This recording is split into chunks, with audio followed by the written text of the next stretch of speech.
Oke, halo teman-teman. Saya Kevin Ando Benedik Saragi dari kelompok 2 TPK Unri. Nah, kali ini saya akan menjelaskan di kampus saya itu ada apa-apa aja sih dan jurusan-jurusannya apa aja. Nah, untuk tahu lebih dalam mengenai pengenalan kampus kami, nah, kita akan menjelaskan dulu dari basicnya. Saya dari kelompok 2 ditemani oleh rekan-rekan saya. Nah, ini ada rekan saya yang pertama nih.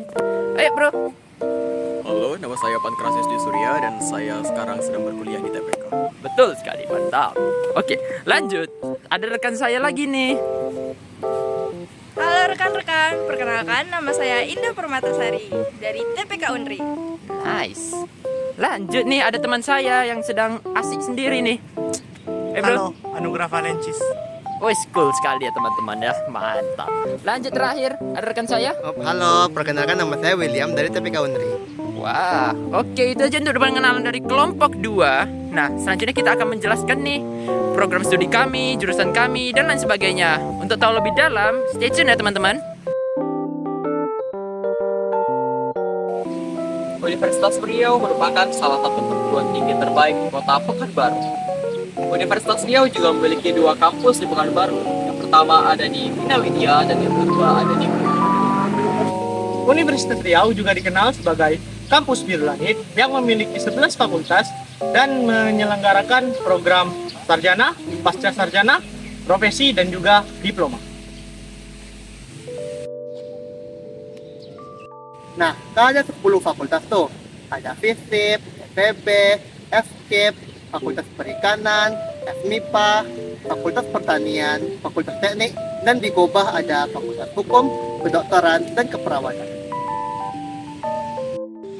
Nah, teman-teman, jadi sekarang kita akan membahas di program studi D3 Teknologi Pulp dan Kertas, jurusan Teknik Kimia, Fakultas Teknik. Oh, Kevin, teknologi pulp dan kertas itu apa? Nah, D3 Teknologi Pulp dan Kertas adalah suatu program studi yang bekerja sama secara langsung dengan PT RAPP. Jadi teman-teman, RAPP ini turut menggandeng Tanoto Foundation dalam melahirkan program studi teknologi pulp dan kertas ini. Jadi program studi di D3 Teknologi Pulp dan Kertas ini diresmikan pada tanggal 29 Januari 2019 dan prodi ini menyediakan beasiswa April Scholarship. Dan juga untuk teman-teman sekalian, untuk informasi kita bahwa setiap tahunnya RAPP memberikan peluang bagi kita semua untuk mendapatkan beasiswa mereka mulai dari kita kuliah, lulus kuliah, bahkan hingga kita bekerja. Jadi kita punya kesempatan selalu setiap tahunnya. Oh, jadi gimana sih itu cara masuknya? Jadi teman-teman, RAPP akan berkeliling ke sekolah-sekolah kalian untuk menyeleksi orang-orang yang ikut beasiswa sehingga nantinya siapapun dapat berkesempatan mengikuti beasiswa di kampus ini. Oke, dan juga teman-teman, untuk teman-teman yang mau masuk ke TPK, itu nggak harus dari beasiswa RAPP. Teman-teman bisa juga masuk melalui SNBP, SNBT, Mandiri, maupun PWUD. Oke, nah teman-teman, di video kali ini sebagai syarat kelulusan kami dalam ujian akhir teknologi pembuatan kertas ketiga, nah kami akan membuat video nih mengenai dari awal yaitu ada paperboard, converting, printing, hingga dimana tissue making kita akan buat. Nah, untuk bagaimana prosesnya, kan kita masih belum tahu walaupun kita ada di dalam kehidupan sehari-hari. Nah, di video kali inilah kita akan ulik bersama-sama. Stay tune teman-teman.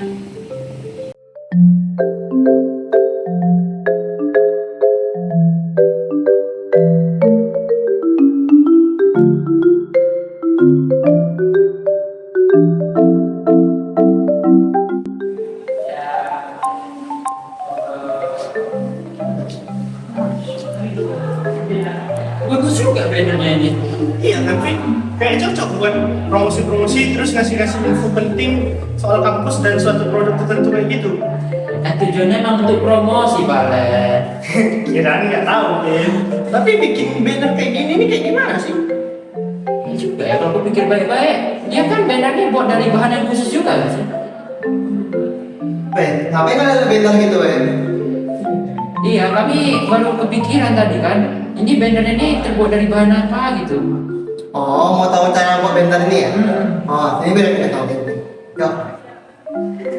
Oh, ini nanti biar Len. Lihat, udah. Mau nggak?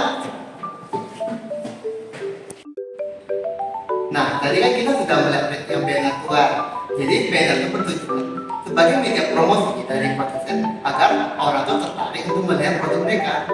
Kalau itu sih kami tidak tahu, Wak. Ya kan cuma kasih tahu dulu kan. Nah, kalau banner itu kita membuatnya tuh dengan cara metode printing.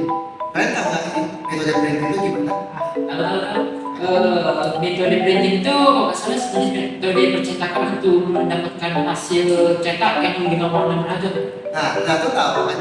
Jadi kan, kalau secara metode printing itu terbagi menjadi 3, yaitu ada metode secara thermal, secara digital, dan secara offset. Bedanya apa? Nah, tadi kan ada 3, ada offset. Kalau offset itu kita tuh biasanya menggunakan tinta dan cetakan. Sedangkan kalau misalnya digital printing, kita menggunakan alat printer yang biasanya kalian print laporan, print apa, itu biasanya menggunakan digital printing. Nah, kalau dari contohnya, ini merupakan digital printing. Nah, kalau yang banner tadi merupakan contoh dari offset printing. Sedangkan yang terakhir ada thermal printing. Thermal printing itu kita menggunakan panas sebagai sumber untuk menghasilkan tulisan. Contohnya seperti kita yang ke supermarket, kan ada buat belanjaan, atau kita narik duit di ATM, kan juga ada struknya gitu. Jadi seperti itu dan metode printing. Terus untuk proses pembuatannya gimana sih, Bek? Nah, kalau proses pembuatannya kan, kalau misalnya kita lihat yang offset printing. Offset printing itu kita mulai dari percetakannya. Kita buat dulu media cetak. Setelah kita mau media cetak itu, kita basahi media dengan tinta. Kalau misalnya di offset itu biasanya kita bagi menjadi perwarna, warna merah, biru, kuning. Jadi kita percetakannya secara bertahap.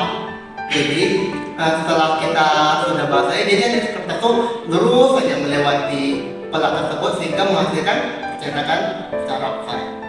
Sedangkan yang kedua ada digital. Kalau digital ini simple sekali. Kayak bisa kita memprint laporan.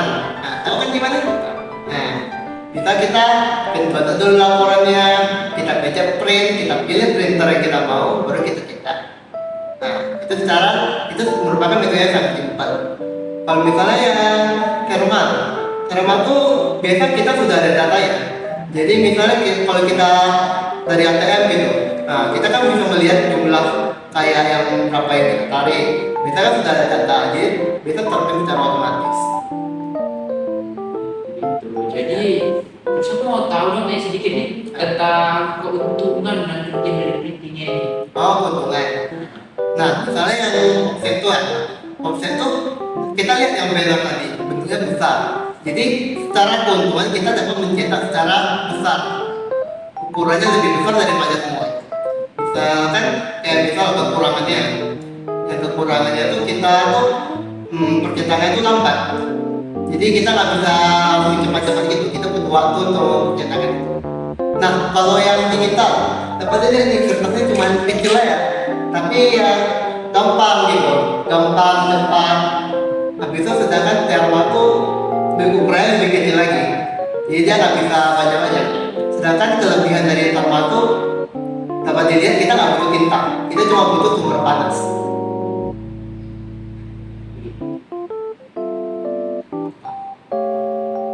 Oke, sekian dari penjelasan kami. Oke, sekian. Terima kasih. Terima kasih. Ya.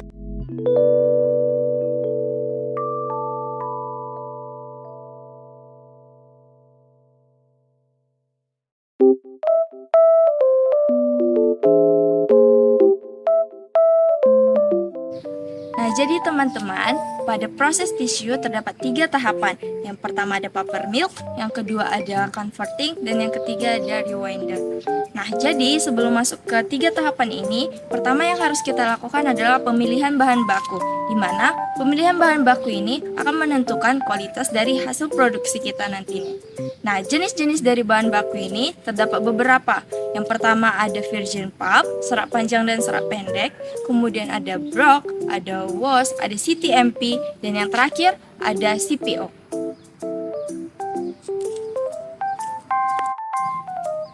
Jadi, dari bahan-bahan baku yang sudah disebutkan tadi, kita dapat membuat berbagai macam jenis tisu, seperti tisu toilet, facial tisu, napkin tisu, paper towel, dan juga MG paper.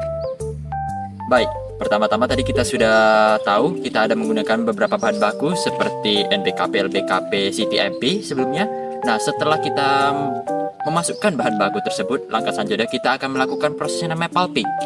Pulping ini sederhananya adalah proses pengadukan. Nah, di mana kita nanti bahan-bahan tersebut akan kita aduk hingga merata. Nah, untuk apa kita aduk? Agar bisa di tahap selanjutnya kita bisa melakukan proses yang namanya refining. Kita menggunakan yang namanya double dish refiner. Apa double dish refiner tersebut? Nah, double dish refiner sederhananya kita akan melakukan fibrilasi dengan cara mencacah pulp ataupun serat-serat yang sudah kita sediakan di bahan baku tersebut tadi. Nah, setelah itu kita menggunakan jenis yang tipenya double dish, di mana dia dari kedua sisi akan dicacahnya.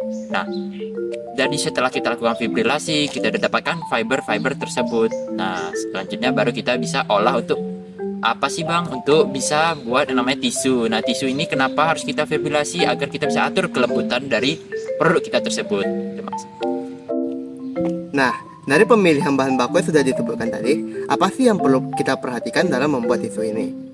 Yang pertama adalah kita harus memerhatikan tingkat dari tensile atau kekuatan tarik dari tisu tersebut, yang seperti mesin direction tensile dan cross direction tensile. Yang kedua adalah tingkat kecerahan dari tisu tersebut atau brightness dari tisu tersebut. Yang ketiga, tingkat kehalusan dari tisu tersebut. Dan yang terakhir adalah tingkat keputihan dari tisu tersebut. Nah, jadi teman-teman, tadi kita sudah membahas mengenai bahan baku. Ada LBKP, ada NBKP. Nah, LBKP merupakan tisu yang terbuat dari serat pendek atau biasa kita sebut dengan hardwood. Nah, apa saja karakteristik dari hardwood ini? Yang pertama, serat pendeknya itu kurang dari 2 mm. Kemudian yang kedua, dia membentuk formasi yang lebih baik dan lebih gampang diurai pada proses penggilingan. Oke, selanjutnya ada yang namanya NBKP. Apa itu NBKP? NBKP ialah kayu yang memiliki jenis daun jarum. Nah, kayu ini biasanya memiliki serat panjang atau yang sering kita sebut dengan softwood. Bagaimana cara kita mendapatkan softwood? Kita bisa mengekspornya dari luar negeri. Karena apa? Karena kayu ini hanya didapatkan dari negara yang memiliki iklim dingin atau subtropis. Nah, jenis serat ini juga memiliki 4 karakteristik utama. Pertama, memiliki serat berukuran 2-5 mm, lalu memiliki daya non-woven yang baik, memiliki fleksibilitas yang baik, dan memiliki daya ikat yang sangat baik.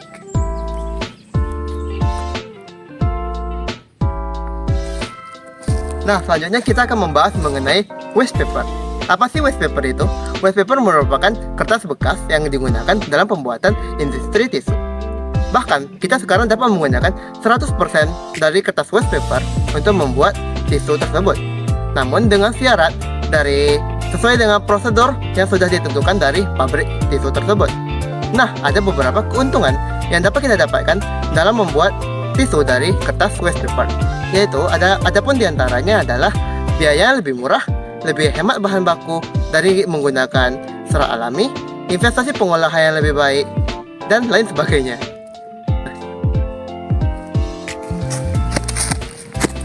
Ada 2 jenis kertas bekas yang digunakan, yaitu pre-consumerized, yang berarti dia belum sampai dan belum digunakan oleh customer, seperti trim dan broke dari paper machine, dan post-consumerized, yang berarti dia sudah sampai dan digunakan oleh customer dan tidak terpakai lagi, seperti koran, bekas majalah, dan bekas office paper.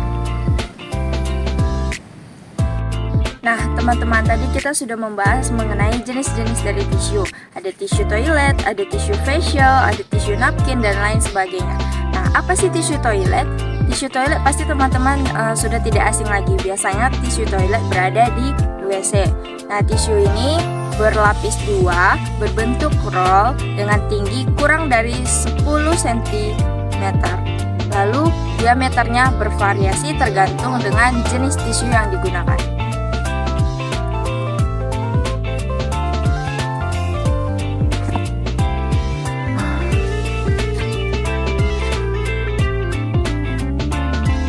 Tisu facial. Apa sih itu tisu facial? Tisu facial ialah tisu yang kita gunakan untuk melap wajah ataupun muka. Kenapa harus menggunakan tisu facial? Karena tisu facial sudah dirancang dengan sedemikian rupa untuk muka yang sensitif. Tisu facial itu sangat-sangat bersih terhindar dari debu. Oleh karenanya, dia dipackagingkan dalam sebuah pack box ataupun pocket.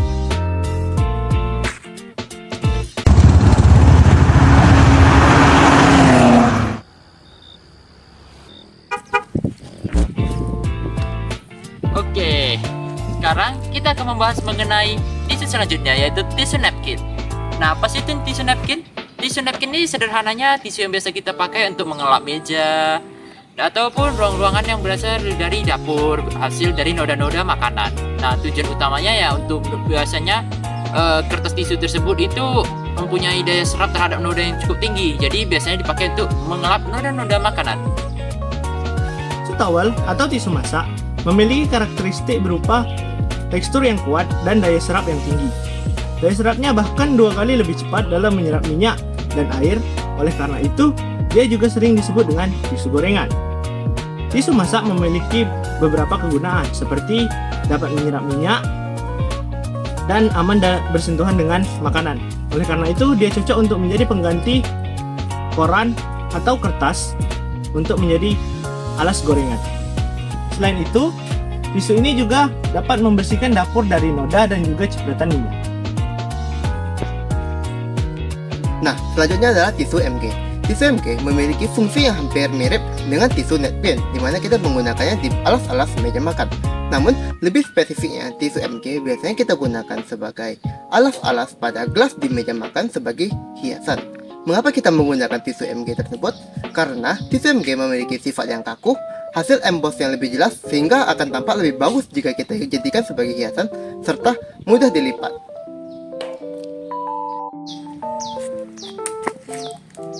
Oke, selanjutnya teman-teman kita masuk ke bahan pendukung pada proses pembuatan tisu. Yang pertama ada Semflock, ada Hypo, ada wet strength resin, ada kaporit, soda api, dan lain sebagainya. Cemplok. Cemplok merupakan pengikat buburan dalam proses craft. Nah, cemplok biasanya dicampurkan dengan air dalam perbandingan 500 gram per 1000 liter. Kemudian ada hypo. Hypo adalah zat yang digunakan untuk mempercepat penghancuran pulp. Ini biasanya digunakan dalam grade tissue facial. Selanjutnya ada wet shrink. Nah, ini digunakan dalam tisu agar memperkuat tisu dalam keadaan basah. Nah, selanjutnya kita akan bahas mengenai kaporit. Kaporit ini sudah tidak asing ya, bahkan di rumah-rumah sekarang juga ada yang memakainya.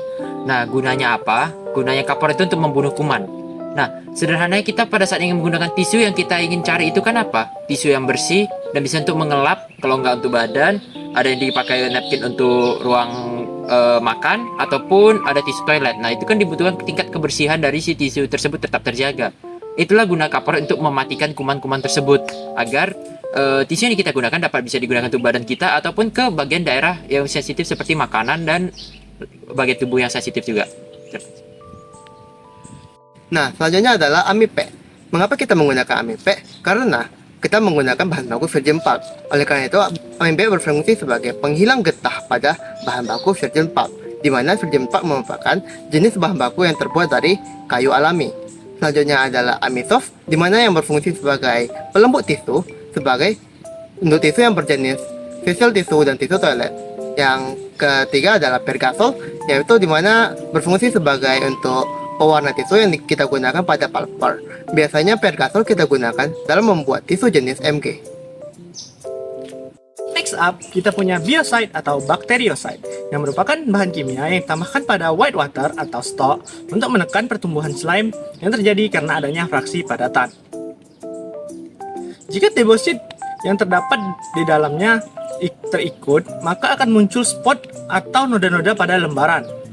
Fraksi padatan akan semakin tinggi pada mesin yang memiliki first pass ratio rendah atau closure yang sangat tinggi.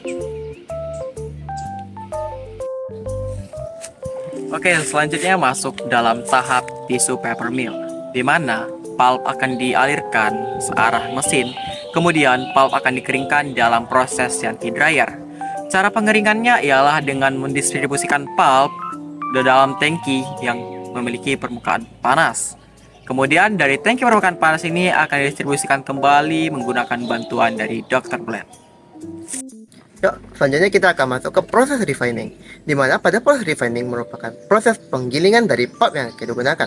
Pada proses penggilingan ini akan terjadi namanya proses fibrilasi. Pada proses fibrilasi kita akan meningkatkan kekuatan antar serat yang pada pulp yang kita gunakan, sehingga kekuatan tisu yang kita buat akan lebih kuat. Setelah dari proses refining, kita akan masuk ke proses crimping. Proses crimping pada umumnya kita melakukan proses pengirisan pada bubur pulp pada yang sudah menempel pada Yankee dryer. Setelah kita dari proses crimping, kita akan masuk ke kita akan mendapatkan gulungan, di mana pada gulungan tisu tersebut kita akan masuk ke proses rewinder di rewinder kita akan melakukan proses pemotongan gulungan jumbo roll menjadi tisu 1 ply, 2 ply, dan 3 ply. Setelah kita mendapatkan tisu-tisu tersebut, kita akan melakukan proses terakhir yaitu proses wrapping, packing, dan akan diberikan ke customer.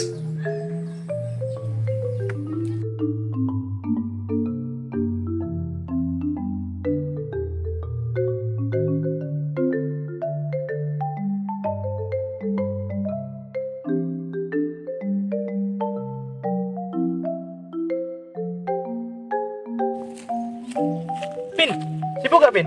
Oh, enggak sih. Sebenarnya kenapa tuh? Ini Pin, aku mau nanya-nanya nih Pin soal converting. Converting. Ah, ya. Kamu mau nanya apanya itu? Ini, aku mau nanya soal prosesnya tuh kayak gimana? Coba jelasin Pin. Oh, converting ya. Kalau kita bicara converting ini dalam konteks kertas ya dulu ya. Iya. Oh, oke. Converting dalam prinsip kertas itu sederhananya. Nah, sederhananya kita harus tahu dulu kan sebelumnya kita ada bikin winder tuh bikin gulungan kertas seperti kayak jumbo roll sama yang itu yang roll itu loh yang kita pernah lihat sebelumnya juga di pabrik waktu kunjungan industri waktu itu ya. Nah, dari jumbo roll tersebut nanti kita bakal pergi untuk nge-unwind dia, untuk melepaskan dia dari ikatannya tersebut. Kenapa gitu kan? Karena kita mau memotong dia sesuai yang kita mau gitu kan. Ukurannya kayak customer roll gitu atau dan satunya.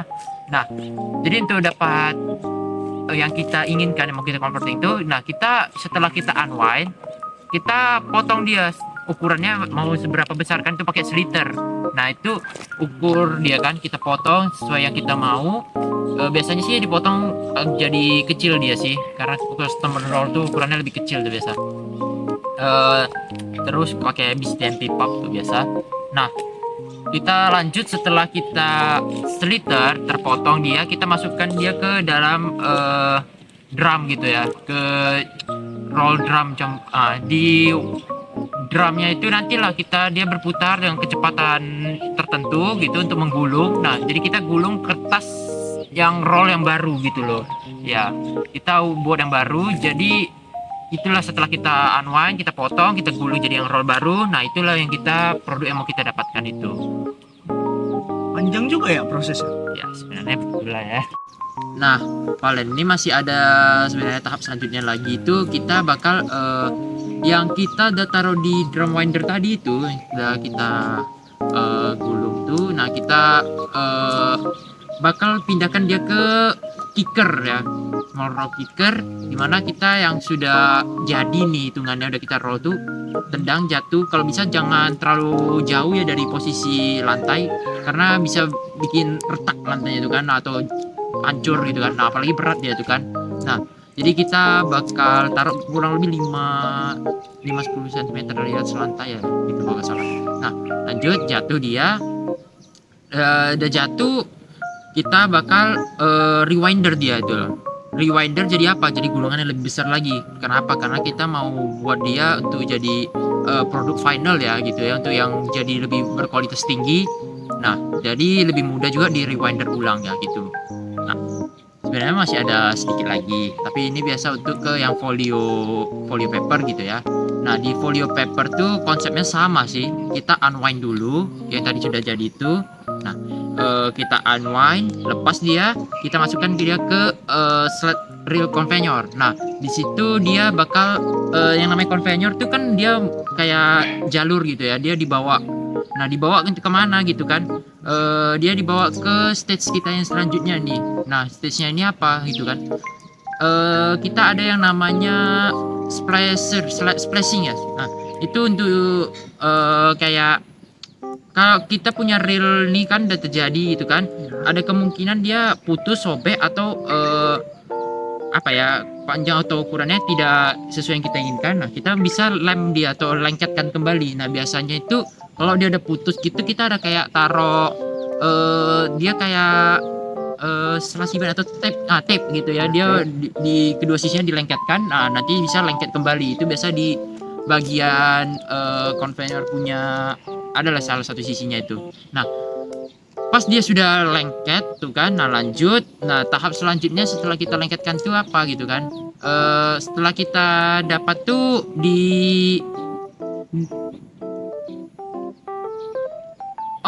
kita bakal ulang lawir dah. Nah, setelah kita lengketkan tuh kan, kita bakal punya namanya palet ya, namanya platform. Nah, itu untuk kita yang sudah jadi itu kan, panjang lebarnya sudah sesuai yang kita maukan, kita lipat hitungannya itu taruh dia di palet. Dan palet itu nanti baru ada kayak crane, angkat baru taruh ke inventory kita.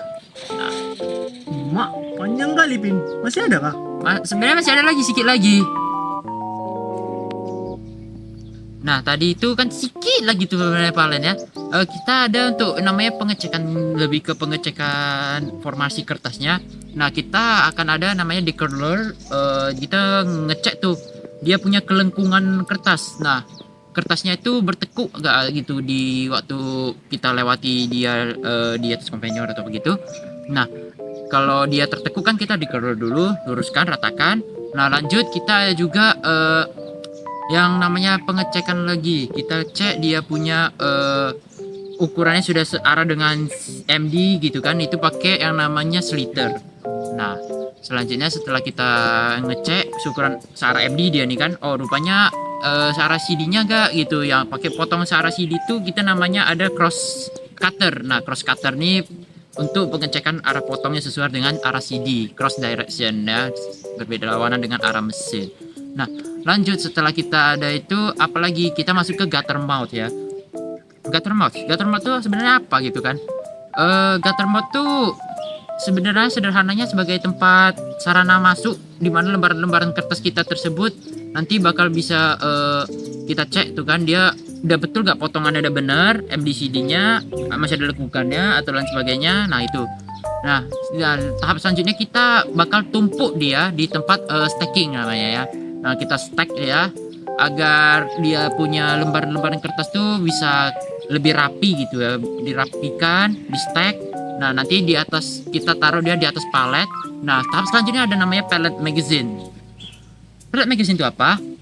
Yang sudah kita tumpuk-tumpuk tadi itu bakal kita bungkus, kita wrap. Nah, kita setelah kita bungkus bisa kita pakai crane, pindahkan ke inventory lagi gitu, biar bisa kita jual ke konsumen. Itulah gunanya di magazine, lembaran-lembaran tersebut dibungkus rapi.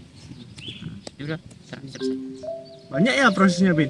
Ya, begitu. Thank you infonya Pin. Ya, Lumayan oke. nambah-nambah ilmu. Ya, banyak belajar ya. Oke, Oke. sama-sama. Bye bye.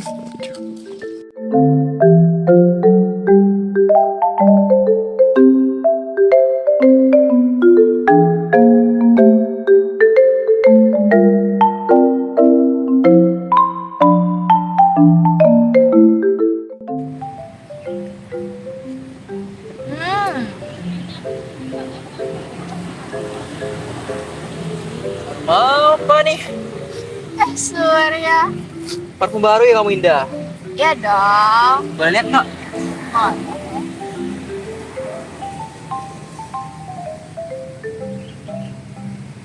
Banget. Kamu belinya di mana? nggak ada deh. Emang kamu mau pakai parfum wanita, Sur? Enggak, bukannya mau pakai, cuman kayak tertarik aja gitu. Dia wangi, terus packagingnya juga aku tengok-tengok tuh kayak tebal, bagus juga. Makasih, Sur. Tapi emang iya sih, awalnya aku pengen beli parfumnya gara-gara ya packagingnya itu menarik. Terus, by the way, kamu tahu nggak kalau packagingnya ini salah satu jenis paperboard? Nah, jenis paperboardnya ini merupakan molding box, board, atau yang biasa kita sebut dengan FBB. Paperboard. FBB. Itu apaan ya? Masa kamu nggak tahu sih Surya? Anak TPK biasanya tahu loh. Ya maaf, mungkin pas dijelasin aku tiduran atau nggak dengar. Kamu bisa jelasin nggak atau paperboard itu apa? Boleh. Nah, jadi Surya, paperboard itu merupakan karton yang terbuat dari pulp, baik itu pulp organik, pulp sintesis, ataupun pulp recycle. Di mana pulp recycle ini merupakan sisa-sisa dari kertas yang sudah tidak digunakan lagi. Sedangkan FBB itu merupakan salah satu contoh dari jenis-jenis paperboard. Banyak juga ya. Indah bisa tolong jelasin nggak ke aku tentang paperboard ataupun FBB biar aku lebih paham tentang kedua itu. Wah, kalau mau dijelasin semua bakal panjang nih Surya. Aku jelasin secara umum aja ya. Untuk secara detailnya, kita bisa belajar dari mata kuliah TPK 3. Oke, monggo.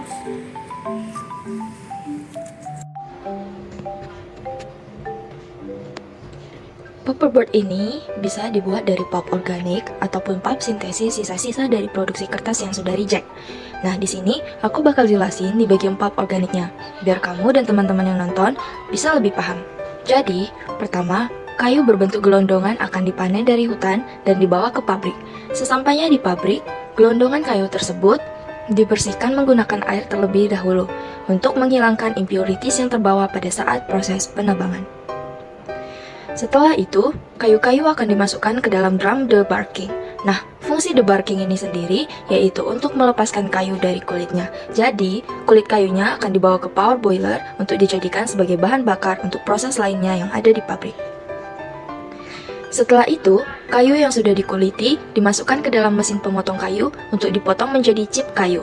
Lalu, dimasukkan ke dalam screen untuk menyaring chip berdasarkan ukurannya dan menghilangkan ukuran yang tidak diinginkan.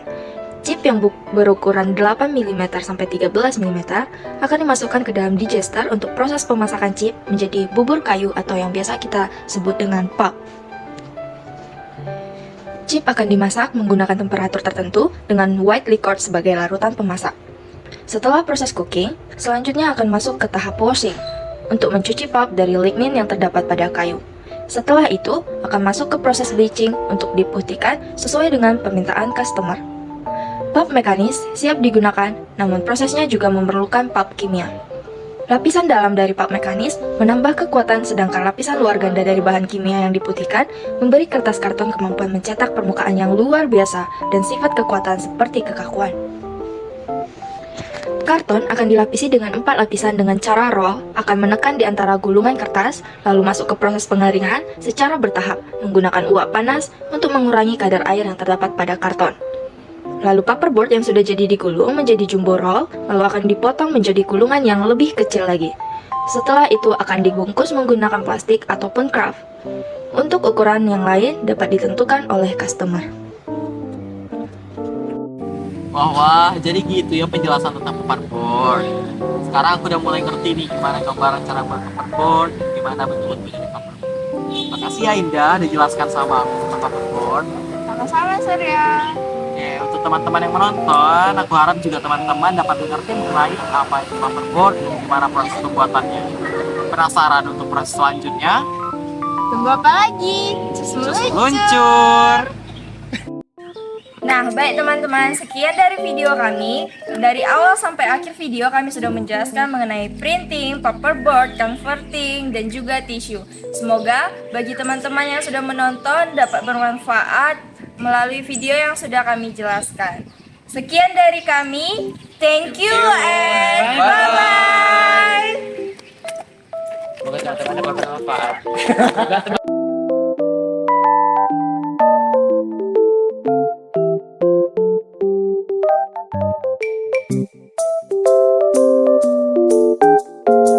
Oke, halo teman-teman. Oke, saya Kevin Andrew Benedi Saragi dari kelompok 3 TPK Unri akan menjelaskan dua. Oke, selanjutnya ada NBKP. Apa sih itu NBKP? NBKP ialah serat panjang.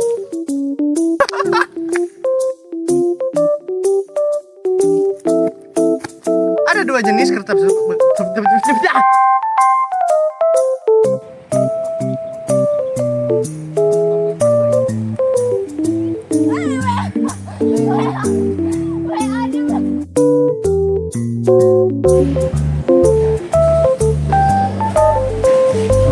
Kameranya nggak fokus, Cak.